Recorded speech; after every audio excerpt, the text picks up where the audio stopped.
입니다. 하나님이 야곱에게 이르시되 일어나 베델로 올라가서 거기 거주하며 내가 내 형 에서의 낯을 피하여 도망하던 때에 내게 나타났던 하나님께 거기서 제단을 쌓으라 하신지라. 이에 자기 집안 사람과 자기와 함께한 모든 자에게 이르되 너희 중에 있는 이방 신성들을 버리고 자신을 정결하게 하고 너희들의 의복을 바꾸라.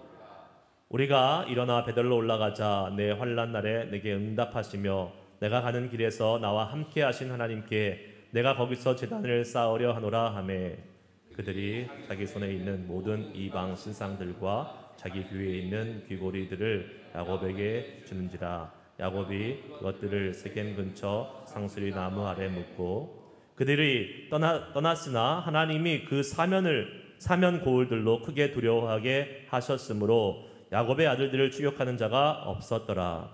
야곱과 그와 함께한 모든 사람이 가나안 땅 루스 곧 베델에 이르고 그가 거기서 제단을 쌓고 그것을 엘 베델이라 불렀으니 이는 그의 형의 낯을 피할 때에 하나님이 거기서 그에게 나타나셨음이더라.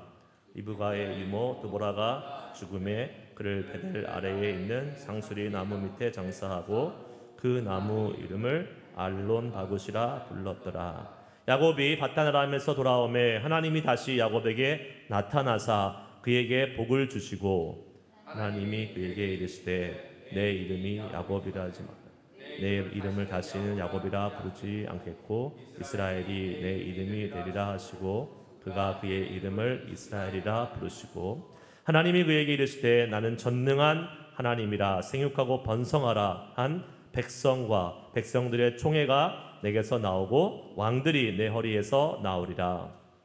내가 아브라함과 이삭에게 준 땅을 내게 주고 내가 내 후손에게도 그 땅을 주리라 하시고 하나님이 그와 말씀하시던 곳에서 그를 떠나 올라가시는지라.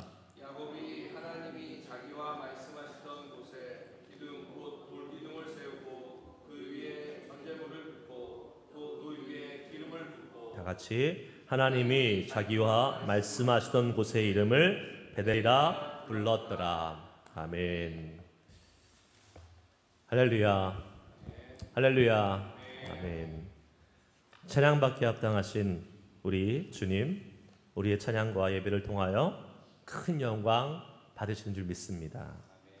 아멘. 저는 사실 바로 전에 불렀던 그런 종류의 찬양을 좋아해요. 여러분은 별로 안 좋아하시겠지만 저는 그런 스타일의 찬양을 좋아해요. 근데 제가 많이 절제하고 있는 거 아시죠, 여러분? 엄청 절제하고 있는 거 아시죠? 네, 그래서 혼자 있을 때만 합니다, 그냥. 근데 마침 이번 수요일 날 이 찬양이 나왔길래 그러잖아요. 이렇게 뭐 쇳불도 단 김에 빼라 그랬나? 하여튼 나온 김에 한번 하는 겁니다.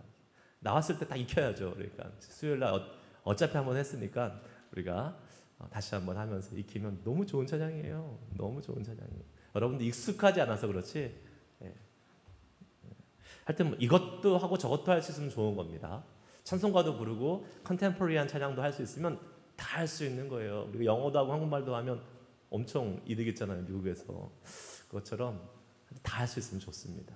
그러니까 우리가 뭐든지 기도도 제가 내일 같이 설교 시간에 말씀드리겠지만 기도도요, 조용히 묵상할 수 있는 기도도 할 줄 알고 또 부르짖어 기도도 할 줄 알아야 돼요. 그럼 다 할 수 있는 거예요. 훨씬 더 좋은 겁니다. 한 가지만 하는 것보다 훨씬 좋은 거예요. 하여튼 우리가 어떠한 상황이 됐든지 간에 어떠한 찬양이 됐든지 간에 어떠한 말씀이 됐든지 간에 하나님께 나아갈 수 있는 방법이 다양하고 많기 때문에 그 길을 많이 갖고 있으면 좋은 거예요. 유익한 거예요, 우리에게. 다니엘 기도회가 이제 얼마 앞으로 다가왔는데 되게 제가 여러분들은 얼마나 관심이 있을지 모르겠지만 저는 관심이 많거든요. 그래서 다니엘 기도회 홈페이지에 들어가서 이렇게 보니까 와, 너무 잘 돼 있더라고요. 일단 기도 제목이 쫙 나와 있고 제가 뭐를 기도해야 되나 기도 제목을 막 정하려고 하다가 정할 필요가 없겠더라고요. 다 너무 잘 나와 있으니까 거기 있는 거 그대로 기도하면 되겠더라고요. 거기에 이제 우리 교회를 위한 기도 제목만 애드하면 될 거고 또 매일같이 찬양 팀이 이제 바뀌어서 이제 나와요. 한국에서 유명한 찬양팀이라는 찬양팀 다 나오거든요. 근데 당연히 여러분 우리가 하는 것처럼 뭐 여러분이 익숙한 찬송가나 아니면 옛날 60년대 70년대 찬양만 하지 않습니다. 뭐 엄청 컨템포러리한 찬양들이 많이 나올 거예요. 그럼 그 30분 동안 이렇게 쳐다보고 있으면 안 되잖아요. 근데 벌써 어떤 찬양을 할지가 다 나와 있어요. 그리고 링크까지 다 나와 있어요. 그 말은 미리 듣고 미리 찬양하고 연습하고 은혜 받으라고요. 그러면 이제 그날 와서 모르는 찬양하네. 이건 아니에요. 자기가 연습 안 하고 안 배우고 왔기 때문에 자기 책임이에요. 그거는. 그래서 제가 나중에 이제 다 그 링크 쉐어해드리면 그 찬양을 같이 이렇게 좀 이렇게 미리 연습해 오시고 공부해 오시면 예배 가운데 큰 은혜가 있을 줄 믿습니다. 네. 자, 오늘 말씀 같이 서론이 길었습니다. 보겠습니다. 가난한 마음으로 만나는 베델의 하나님, 창세기 35장 1절에서 15절까지의 말씀을 읽었는데요. 오늘은 조금 앞쪽에 1절에서 5절까지의 말씀만 한번 좀 포커스해서 살펴보려고 합니다. 야곱이 지금 바다나람에서 와서 지금 어디로 가고 있는 도중이었어요? 베델로 가고 있는 도중이었는데 지금 베델로 가지 못하고 세겜이라는 곳에 머물러 있다가 세겜에서 그 딸 디나가 강간을 당하고 가문의 그 어려움을 겪게 되는 그러한 상황을 맞았습니다. 그래서 어제 살펴본 것처럼 그 아들들이 가서 세겜에 있는 사람들을 거짓으로 이제 너네들이 할례를 받으면 우리가 너희랑 같이 결혼을 하고 이제 이 디나를 결혼시키고 같은 곳에서 살 수 있도록 하겠다. 같이 함께하자. 거짓말을 사실 했죠. 그리고 나서 남자들이 할례를 받으니까 어떻게 됩니까? 아파서 못 움직이잖아요. 그때 쳐들어가서 다 죽입니다. 그리고 나서 모든 재물과 부녀자들을 사로잡아 가지고 오지요. 그런데 그걸로 끝나면 좋겠지만 사실 그 야곱이라는 그 가문의 사람이 몇 명이나 되겠어요? 얼마 되지 않을 거 아니에요. 그 수많은 세겜과 그 주변에 있는 사람들을 다 죽이고 다 진멸할 수는 없겠죠. 일부분 아마 세겜의 가문 그 친족들만 좀 죽이고 왔을 거 아니에요. 그 말은 뭐예요? 다른 사람들이 여전히 많이 남아있다는 거예요. 그 야곱이 무서운 거죠. 두려운 거죠. 그래서 이제 어떻게 해야 됩니까? 더 이상 거기 있을 수 없다라고 생각을 하고 있는 찰나에 하나님이 나타나십니다. 1절에 하나님이 야곱에게 이르시되 말씀하십니다. 베델로 올라가서 거기 거주하며 내가 내 형 에서의 낯을 피하여 도망가던 때에 내게 나타나던 하나님께 거기서 제단을 쌓으라 하신지라. 하나님이 지금 기막힌 타이밍에 나타나셔서 지금 말씀하십니다. 그러니까 이거는 순종할 수 없는 상황까지 하나님이 지금 몰고 가셔서 결국은 가게 되는 상황이 된 거잖아요. 하나님이 우리에게 일하실 때 그런 경우들이 있어요. 진짜 코너까지 몰고 순종 안 하고는 못 베기게 만드는 것. 근데 사실 그게 하나님의 엄청난 사랑입니다.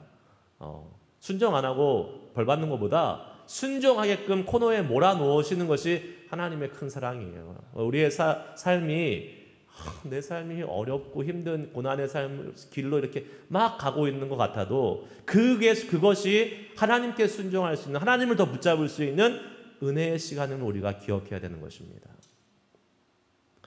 복수가 두려웠어요. 다른 사람들의 떠나야겠다라고 마침 생각하고 있었던 찰나에 사실 야곱이 할 수 있는 원래 야곱이었다면 해야 될 일이 뭐였습니까? 그냥 도망가는 거예요. 도망가는데 명수, 도망가는데 주특기 있던 야곱이기 때문에 일만 생기면 도망가는 게 야곱의 사실 해왔던 습성 아니겠습니까? 그런데 이번에는 도망가지 않습니다. 어디로 갑니까? 하나님의 말씀을 따라 베델로 가기로 결정을 합니다. 자, 이제 야곱은 도망가는 사람이 아니라 하나님의 말씀을 쫓아서 가기로 결심을 하는 거예요. 이게 중요한 겁니다. 위기의 순간에 우리는 다 도망을 가요. 어디로든지 피하려고 해요. 근데 내 뜻대로 내가 도망가면 또 위기를 만납니다. 그런데 하나님의 말씀을 잡고 그 말씀을 쫓아서 가는 삶은 하나님이 어떻게 해요? 인도해 주세요. 지켜주세요. 오늘 5절에도 나오지만 그들이 떠났으나 야곱의 가족들이 떠났으나 하나님이 그 사면 고울들로 크게 두려워하게 하셨으므로 야곱의 아들들을 추격하는 자가 없었더라. 하나님이 그 주변에 있던 사람들이 야곱의 이 가문을 두려워하게 하셔서 아무도 쫓아오지 않았다. 그 말은 안전하게 무혈입성, 베델까지 안전하게 갔다는 것을, 하나님의 보호하심과 지키심을 경험했다는 사실을 의미하는 것입니다. 자, 이제 야곱이 어디로 간다고요? 베델로 갑니다. 근데 베델이 어떤 곳이라고 얘기해요? 1절 다시 돌아가서 내가 내 형 에서의 낯을 피하여 도망했던 그때 너에게 나타나는 하나님께 거기서 제단을 쌓은 곳, 예배했던 곳, 그곳으로 지금 가라고 이야기합니다. 즉 어려웠을 때에, 환난 때에, 힘들었을 때에 예배를 통해서 하나님의 은혜를 회복했던 그곳으로 가라. 너의 예배를 회복하라. 지금 하나님이 말씀하고 계시는 거예요. 예배를 회복한다는 것은 이 하나님의 도우심, 은혜를 회복한다는 것을 의미합니다. 즉 예배의 회복은 은혜의 회복을 의미하는 것이에요. 자, 3절 말씀 한번 보겠습니다. 3절 말씀 같이 읽습니다. 시작. 우리가 일어나 베델로 올라가자.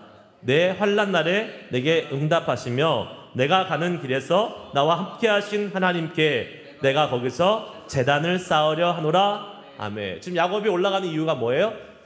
베델에서 예전에 수십 년 전에 제단을 쌓았는데 그것을 기억해 보니까 맞아, 그때 나의 삶을 하나님이 살려주셨어, 인도해 주셨어. 내가 거기서 예배했지. 맞아, 나는 예배해서 하나님의 은혜를 구해야 돼. 하나님의 은혜를 받아야 돼. 그것만이 살 길이야 라고 생각하고 지금 뭐하러 올라간다요?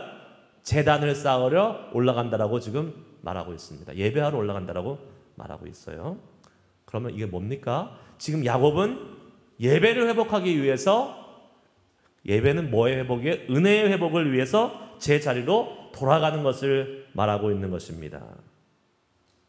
그런데 여러분, 이게 그냥 나 예배 회복해야지, 나 은혜 회복해야지, 말로만 맘만 먹는다고 되는 것은 아닙니다.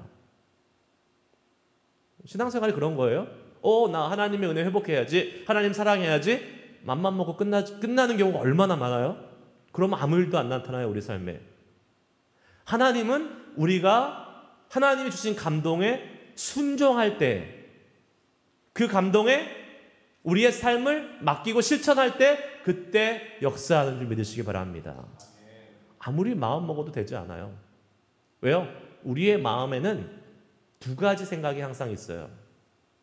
아프리카 선교사님이 아프리카 원주민에게 복음을 전했다 그래요. 전했는데 이 사람이 복음을 받아들였어요. 예수님을 믿었어요. 그런데 그 다음에 와서 상담을 할 게 있다고 하는 거예요.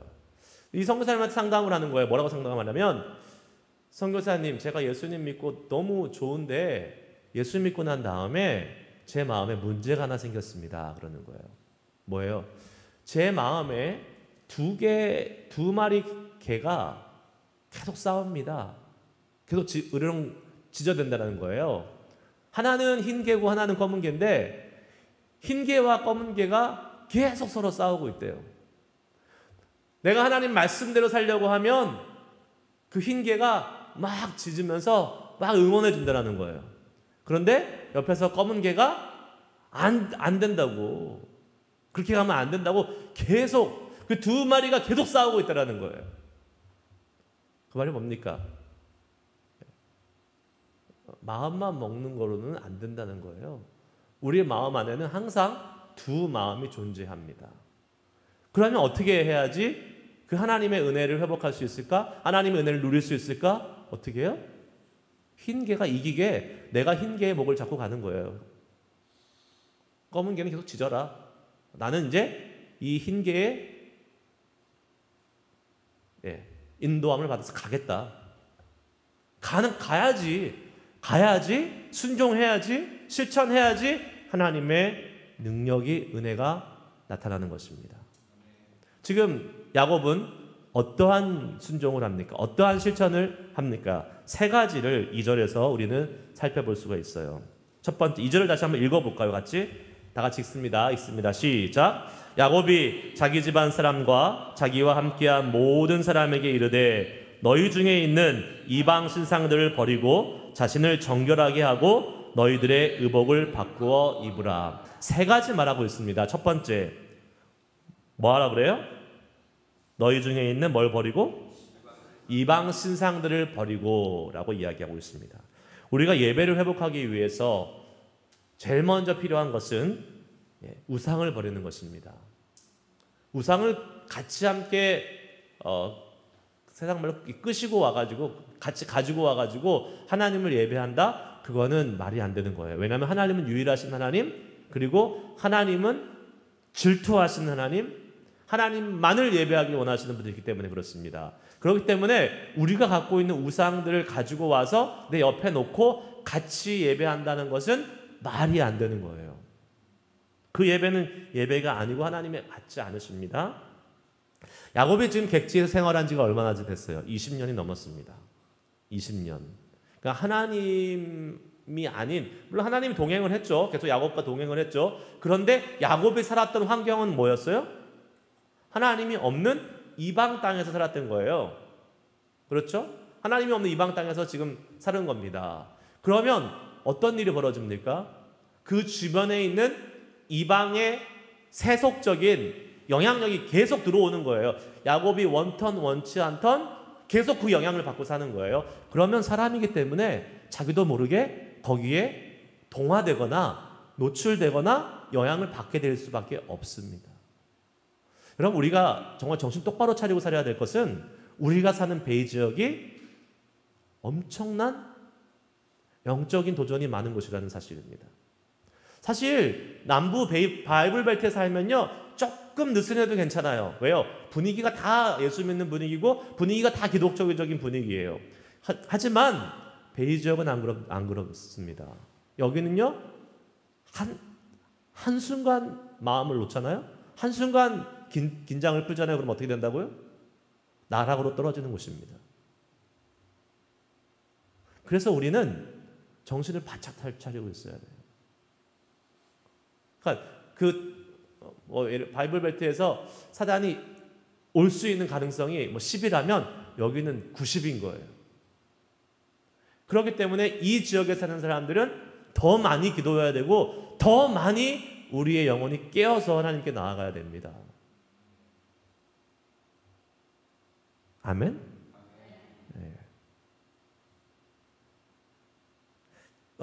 지금 20년 동안 이방의 사람들과 이방 우상의 문화 속에서 야곱이 지금 살다가 지금 예배를 회복하려고 하는데, 당연히 우상적인 것들, 하나님 외에 다른 것들을 끌고 가고 있습니다. 성경에도 분명히 나와 있어요. 라반에서 도망쳐 나올 때, 모든 가족이 나올 때 라헬이 뭐 갖고 나왔다 그랬어요? 뭐요? 새벽기도 같이 안 하세요? 드라빔 갖고 나왔습니다. 드라빔이 뭐라 그랬어요? 그 가문의 신이에요. 그래서 드라빔을 갖고 있는 사람이 그 가문의 모든 재산을 상속받을 수 있는 자격을 갖고 있는 거예요. 그래서 라헬이 갖고 나온 거예요. 이 아버지의 재산이 내 거다. 나중에 이제 그때 막 도망쳐 나오느라고 정신없었지만 나중에 이거 딱 가지고 가서 재산 내놓으세요. 이렇게 할 수 있는 게 드라빔이었던 거예요. 그러니까 드라빔이라는 것이 여러 가지 의미가 있지만 그 가문의 그러한 수호신, 아니면 재산을 상속받는 증거, 아니면 동시에 당시 고대학자들에 의하면 드라빔을 가지고 점을 쳤다 그럽니다. 이걸 가지고 우리가 어떻게 해야 될지 미래에 점을 쳤다라는 거예요. 한마디로 우상이죠. 그것을 지금 캐리하고 있는 거예요. 그것을 갖고 지금 가고 있는 거예요. 지금 그것뿐이겠습니까? 그 대표적인 예가 그거라는 거죠.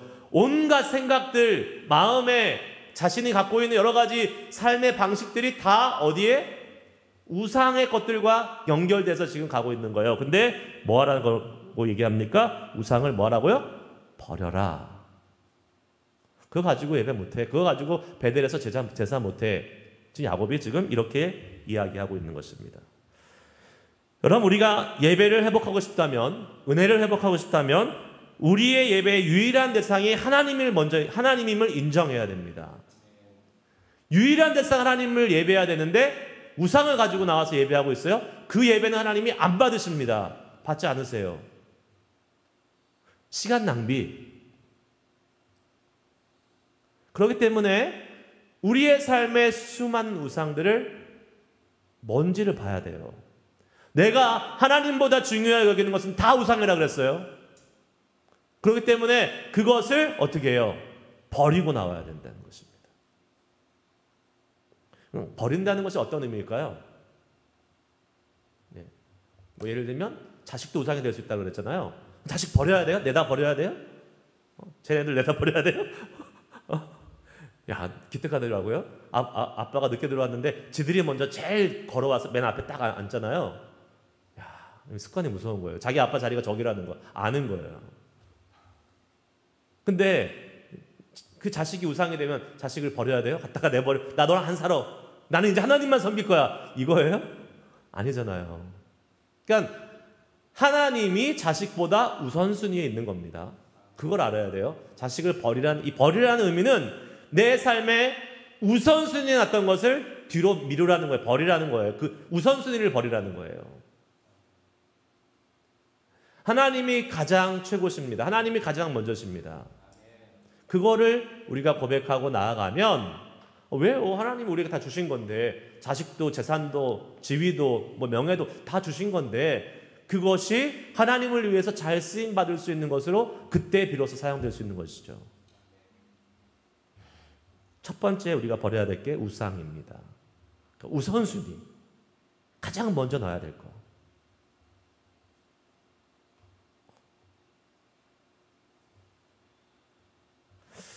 정말 예전의 분들은 그랬던 것 같아요.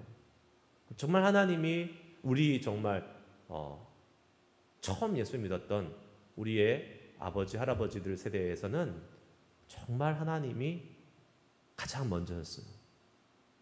그렇지 않습니까? 심지어 직장도 안 갔어요. 주님의 일을 위해서라면 너무 좀 레디컬하고 과격적인지 모르겠지만 직장도 안 갔어요. 하나님의 일이라면. 그런 사람들이 있었기 때문에 한국교회가 세워진 것입니다. 그런 사람들이 있었기 때문에 또 이민교회가 세워진 거예요.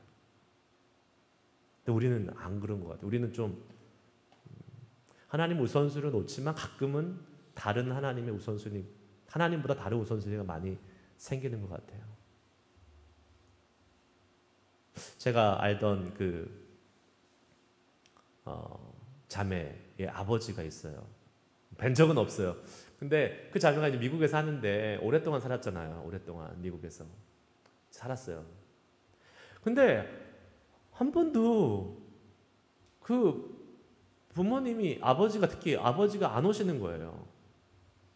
아버지가 한 번도 안 오세요. 미국에. 몇 년을 봤는데 제가 한 거의 10년 가까이 봤는데 아버지가 안 오시는 거예요. 아버지 안 계신가? 아버지 계세요. 왜 안 오셔? 그러니까 우리 아버지가 어느 교회 장로님인데 아버지가 그랬어요. 나 장로 마칠 때까지는, 은퇴할 때까지는 너한테 못 간다. 야, 그분 대단하신 분 아니에요? 대단하신 분. 목사인 저희 아버지도 오셨는데 장로님이 못 오셨어. 근데 그만큼 교회를 사랑하시고 자기 우선순위가 딱 거기에 있는 분이에요. 그분은. 야, 진짜 멋지더라고요. 네. 우리의 삶의 우선순위가 가장 주님 앞에 있어야 된다는 것. 그렇다고 뭐 여러분들도 뭐 주일날 어디 피치 못하게 가셔야 될 일이 생겼을 때 가지 말라는 건 아닙니다. 가세요. 괜찮아요. 네. 가서 저는 좀 거기에 대한 관대한 목사예요. 여러분 뭐 가족여행 가실 일 있으면 가세요. 가셔서 예배하시면 됩니다. 그런데 아까 말한 그분의 마음을 우리가 따라갈 수는 없다라는 거예요.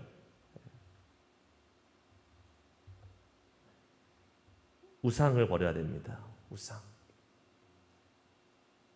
이게 첫 번째입니다. 자, 여러분 오늘 아침에 기도하실 때에 나에게 있는 우상이 뭔지, 우리가 다 하나님의 은혜를 회복하고 싶고 예배를 회복하고 싶은데 나에게 여전히 있는 우상이 있을 수 있어요. 하나님보다 더 앞에 둔 것이 분명히 있습니다. 그거 버리게 하여 주시옵소서라고 기도해야 됩니다. 그러면 여러분의 예배가 회복됩니다. 두 번째, 뭐 하라 그럽니까? 첫 번째가 너희 중에 있는 이방 신상들을 버리고, 두 번째, 자신을 정결하게 하고 라고 말하고 있습니다. 자신을 정결하게 하고. 우리 자신을 정결하게 해야지 예배의 자리로 다시 나아갈 수 있는 것입니다. 자, 왜 그렇습니까? 우리 예배를 받으시는 분이 하나님이신데 하나님이 거룩한 분이시기 때문에 그래요. 거룩하신 하나님은 죄를 용납하신다 안 하신다? 안 하신다. 절대 죄와 함께 거하실 수 있는 분이 아니잖아요. 그래서 하나님은 죄가 있고 거룩하지 못하고 흠한 것을 받지 않으십니다. 정결한 것, 깨끗한 것만 받으셨어요. 구약시대의 제사, 예배를 드릴 때 사람들이 제물을 갖고 하나님께 나와서 제물을 드리는 예배의 방식을 하나님이 주셨어요. 그래서 뭐 소나 양이나 뭐 비둘기나 이런 걸 가지고 나와서 태워서 제물로 제사를 드리는 게 그게 예배인데, 구약시대에 어떠한 제물을 가지고 옵니까? 깨끗하고 제일 좋은 거 갖고 와서 제물로 드리라고 말씀합니다. 그런데 이스라엘 백성들이 좀 생각해 보니까 아까운 거예요.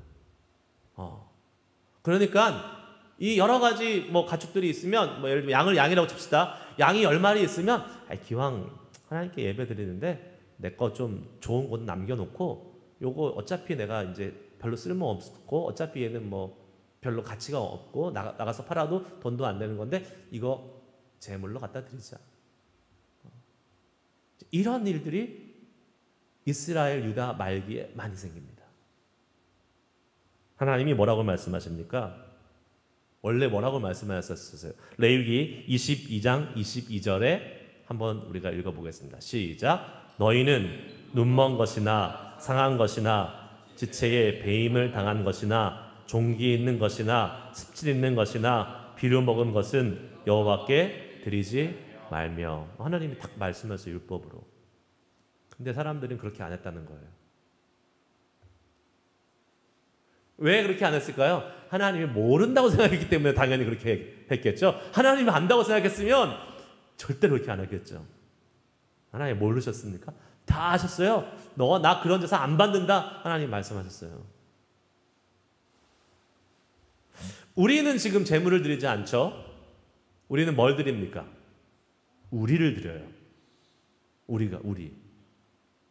우리는 하나님의 거룩한 산제사로 제물로 우리를 드린다고 성경은 말하고 있습니다. 로마서 12장 1절에 있습니다. 시작. 그러므로 형제들아, 내가 하나님의 모든 자비하심으로 너희를 권하노니 너희 몸을 하나님이 기뻐하시는 거룩한 산 제물로 드리라. 이는 너희의 드릴 영적 예배니라. 아멘. 뭘 드리라고요? 너의 몸을 거룩한 산 제물로 드리라. 우리 몸이 여기 와 있잖아요. 우리 몸이 여기 와 있는 거예요. 그럼 우리를 하나님께 드리라라고 얘기해요. 지금은 구약시대처럼 뭐 태우거나 죽여서 드리는 제사법이 아닙니다. 우리는 영적인 예배, 이게 너희의 드릴 영적 예배니라. 우리의 몸이 뭐예요? 영적 제물이 되어 있는 거예요. 그러면 우리의 몸이 어떻게 해야 돼요? 깨끗해야 되고 정결해야 돼요. 우리의 몸이 눈멀거나 상하거나 배임을 당하거나 습기가 있거나 습진이 있거나 비료 먹으면 안 되는 겁니다. 다른 말로 하면 우리의 몸이 죄가 있으면 안 되는 거예요. 문제는 뭐예요? 우리가 너무 연약해서 세상에 나가기만 하면 죄 가운데 노출되고 또 죄로 짓기도 한다는 사실입니다. 그럼 우리는 하나님께 드릴 수 있는 존재예요, 아니에요? 아니죠. 우리는 몸은 못 드려요. 절대 하나님께 드릴 수가 없어요, 우리는. 난 죄가 없어. 나는 깨끗한 사람이야. 그러면 그분은 십자가에 달려서 독생자로 돌아가 주셔야 되는 분이에요. 우리는 그런 사람 한 명도 없어요.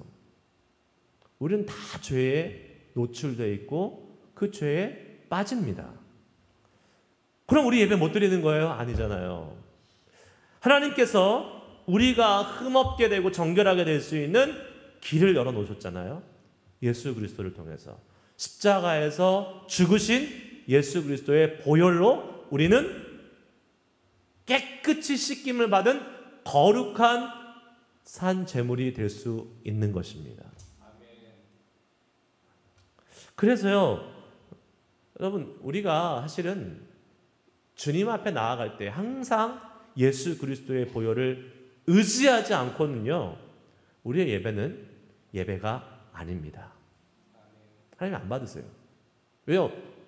내가 죄인으로 모습으로 와서 앉아 있는데 거룩한 것 안 받으시겠다고, 부정한 것 안 받으시겠다고 하나님 분명히 약속해 주셨는데, 우리가 예수님의 보혈로 정결함을 입고 우리의 모든 죄악을 예수님의 보혈로 덮으시고 깨끗하게 해주시옵소서라고 예수님의 보혈을 의지하고 그 보혈로 정결함을 입을 때만이 우리는 온전한 예배, 하나님 받으신 예배를 드릴 수 있는 겁니다.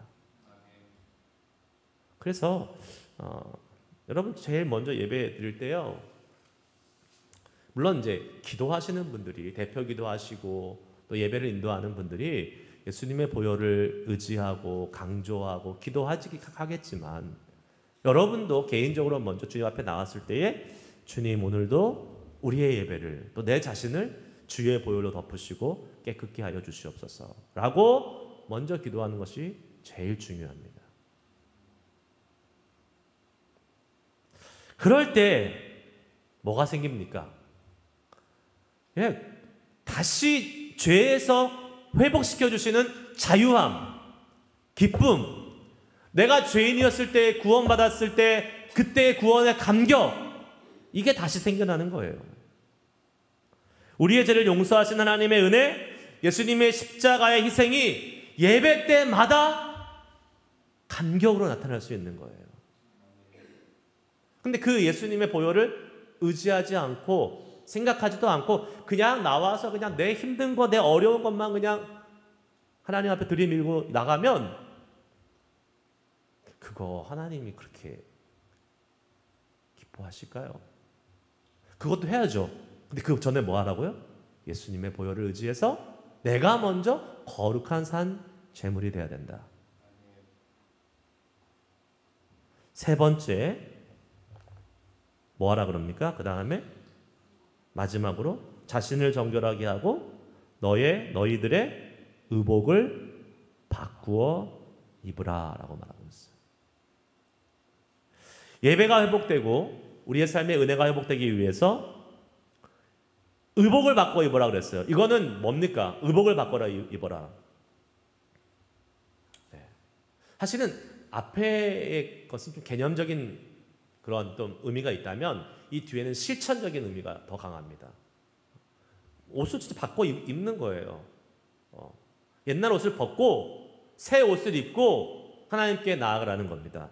예배가 회복되기 원하고 은혜가 회복되기 원한다면 실천적인 방법에 변화가 있어야 된다는 거예요. 실제적인 방법에. 우리의 삶의 태도와 방식을 바꾸는 것입니다. 과거의 방식을 벗고 주님의 방식으로 다시 입는 거예요. 그렇지 않으면요, 똑같습니다. 우상을 섬기지 말아야지. 날 깨끗해야지. 예수님의 보혈을 의지해야지. 그래서 막 은혜를, 예배 시간에 나와서 은혜를 막 입었어요. 그리고 나갔어요. 바깥으로, 세상으로. 근데 똑같이 살아요. 여전히 예전과. 그러면 어떻게 되는 겁니까? 예배의 은혜는 어디에만 한정된다? 교회 안에서만 유효한 거예요. 근데 우리는 교회 안에서만 살지 않잖아요. 오히려 더 많은 시간을 밖에 나가서 삽니다. 우리가 옷 입고 나가는 곳은 어디예요? 밖이잖아요. 집에서는 좀 옷도 안 입고 있고 막 대충 입지만 옷 입고 나가는 곳은 밖이에요. 그러니까 우리가 세상에서 나가는 삶의 태도와 방식을 바꾸라고 말씀하고 있는 겁니다. 우리의 삶이 이 예배의 은혜를 잊어버리지 않는 삶의 현장이 되지 않도록, 그러니까 예배를, 그 은혜가 잊어버리고 희석되고 소멸되는 현장이 되지 않도록 우리의 삶의 태도와 방식을 주님의 방식으로 바꾸라는 거예요. 개념적으로만이 아니라 이 새 것을 얘기하는 것은요, 우리의 실제의 삶을 바꾸라는 겁니다. 옷 입는 거 바꾸라는 거예요. 어떻게 바꿀 수 있어요? 우리가 세상에 나가서 살 때에 우리가 살아왔던 삶의 방식을 바꾸려면 우리의 이 생각, 세계관을 바꿔야 됩니다. 밸류 시스템이라고 그러죠. 뭐가 중요하고 뭐가 중요하지 않다라는 이 밸류 시스템을 완전히 바꿀 수 있어야 돼요. 세상적인 세계관으로 살아가는 것이 아니라 신앙적, 성경적, 하나님의 세계관으로, 영적인 가치관으로 사는 것입니다. 예를 들면 이렇습니다.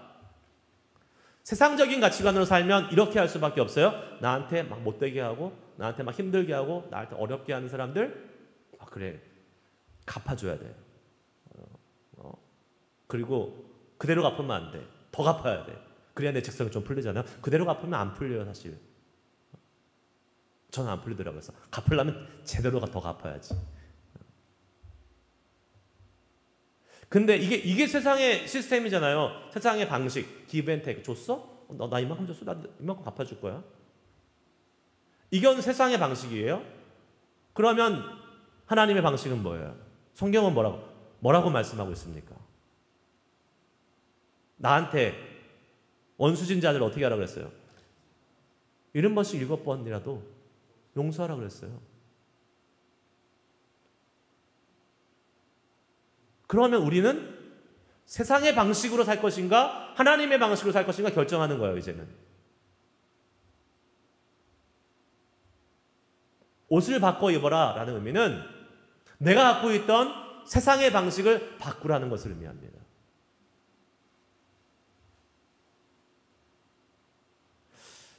사람들은 거의 다 비관적으로 말하는 것을 좋아합니다. 세상 사람들은요, 소망이 없어요. 그냥 현실에 허덕이면서 살아갑니다. 그렇기 때문에 그 사람들의 말은요, 대부분 비관적이에요. 비판적이에요. 그냥 조금 선한 사람들이 좋은 말을 하고 살지만 대부분의 사람들은 인생이 고달프고 어려웠기 때문에 그 말에 좋은 말이 나오지 않습니다. 그러면 이제 우리도 이제 그럴 수 있겠죠? 같이 그래, 맞아. 인생이 그런 거지,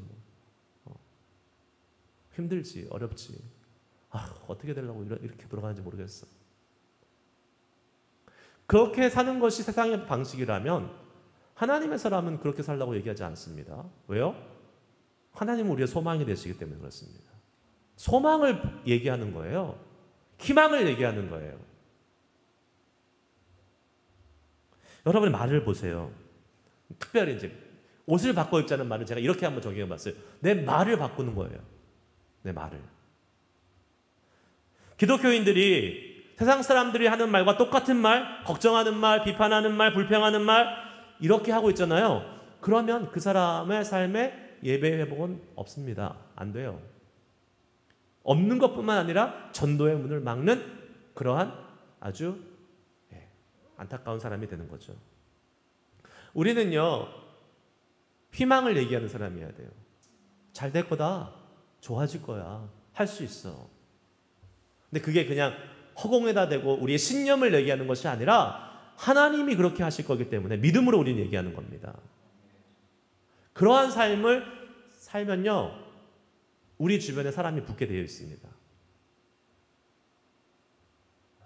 여러분 맨날 불평하고 있고 맨날 비판하고 있는 사람들 옆에 가고 싶으세요? 가고 싶으면 나도 그런 사람인 거예요. 안 가고 싶죠. 그냥 아침부터 만났는데 막 이상한 말하고 있고 막 그러면 아침부터 저 사람 만나면 기분 잡죠. 안 만나야지 이렇게 되잖아요. 우리는 그런 사람이 적어도 되면 안 될 거 아니에요? 우리는 하나님의 말씀대로 하나님의 소망과 희망을 선포하는 사람. 물론 그 사람들은 하나님을 모르기 때문에 이게 왜 저러나 이렇게 하겠지만 그래도 들으면 기분 좋습니다. 자, 이런 야곱의 결단의 제안을 들은 가족들도 사실은 야곱이 이런 얘기를 하니까 이렇게 합시다. 지금 3가지 얘기했잖아요.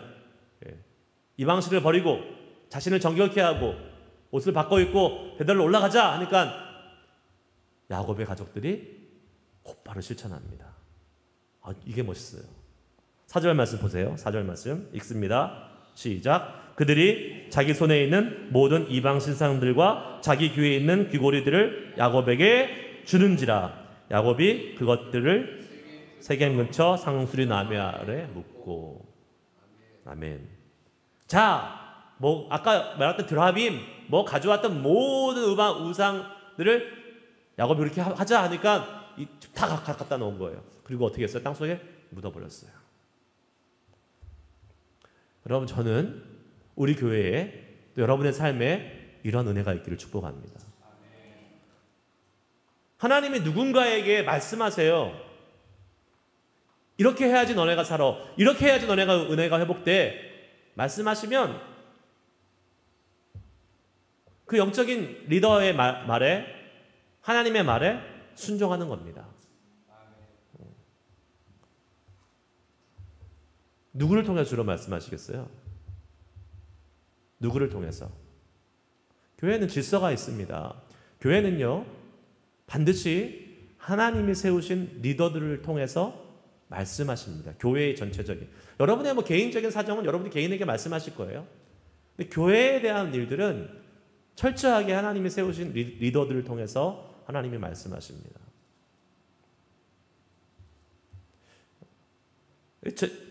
저에게 하나님이 가장 많이 말씀하실 거예요. 여러분 교회 많이 사랑하시죠? 저보다는 사랑한다고 말할 수 없어요. 더 사랑하세요? 저보다 사랑한다고 말할 수 없을걸요? 여러분 아마 저보다 교회를 위해서 더 많이 기도하지 않으실 것 같은데. 하시겠지만, 예.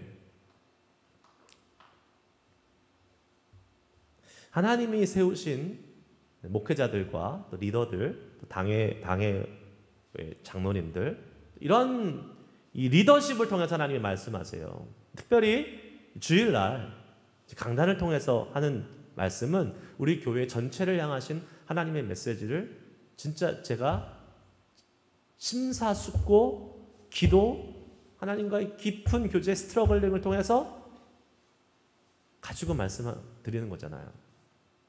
그냥 이거 말해야겠다. 오늘은 이거 그냥 말해야겠는데? 하고 그냥 가져와서 제가 얘기하는 거 아닙니다.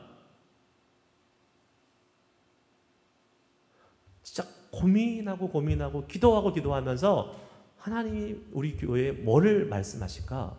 우리 교회에 필요한 것은 무엇일까라는 것을 정말 고민하면서 기도하는 가운데 가지고 말씀을 전하는 거예요. 그런데 이제 말씀을 듣고 아무도 안 해. 아무도 안 따라요. 그럼 어떻게 되는 겁니까? 이 야곱의 가문에 받았던 이 은혜는 없는 거예요. 그냥 좋은 말씀 들었다. 목사님 말씀 잘하시네. 오늘도 좋은 교훈 주셨어. 이러고 그냥 가면 그냥 끝나는 거예요, 그걸로. 자, 앞에서 목사가 우리 기도합시다 하면 기도하면 되는 거예요. 말씀 읽읍시다. 그럼 말씀 읽으면 되는 거예요. 딴 거 없어요. 제가 만약에 이상한 거 하자 그러면 저한테 와가지고 목사 왜 그거 해야 돼? 꼭 물어보세요. 네. 그럼 저도 다시 방향 수정을 할 테니까 제가 막 이상한 거 하자 그래요. 말도 안 되는 거 하자 그래요. 그럼 저한테 와서 목사님 그건 안 해야 될 것 같아요. 꼭 얘기하세요. 그런데 제가 성경에 있는 얘기로 이거 합시다. 그러면 어떻게 해요? 그대로 하면 됩니다. 그렇게 할 때에 어떤 은혜가 있어요? 5절 다시 읽습니다.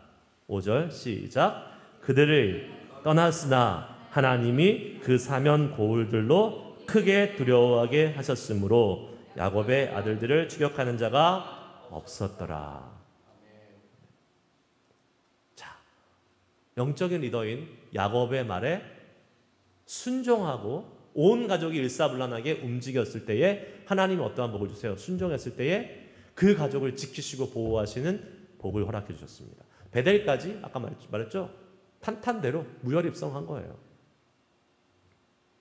여러분 이게 은혜입니다. 하나님의 말씀을 듣고 하나님의 말씀을 순종하고 그리고 순종하는 그 사람들이 경험하게 되는 하나님의 복 누려가는 것. 그게 은혜인 거예요.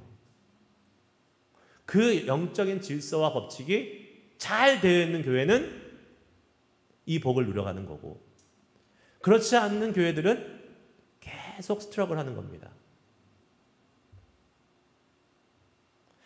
하나님의 말씀을 따라 살 수 있는 것은 큰 용기이고 결단이에요. 사실은 그냥 아무렇게나 되는 것은 아닙니다. 많은 사람들이 하나님의 말씀을 듣지만 그 말씀을 지키는 사람은 소수입니다. 사실은. 우리가 다 여기서 말씀을 듣고 있지만 오늘 이 말씀 들은 것을 그대로 실천할 수 있는 사람이 여기 있는 사람이 다라고 저는 생각하고 싶지만 또 현실은 그렇지 않아요. 사실은 적은 수에 불과합니다. 그런데요, 하나님은 그 말씀에 순종하는 그 적은 수와 함께 일하십니다. 그리고 그 적은 수는 이 하나님의 복을 누리게 되는 거예요.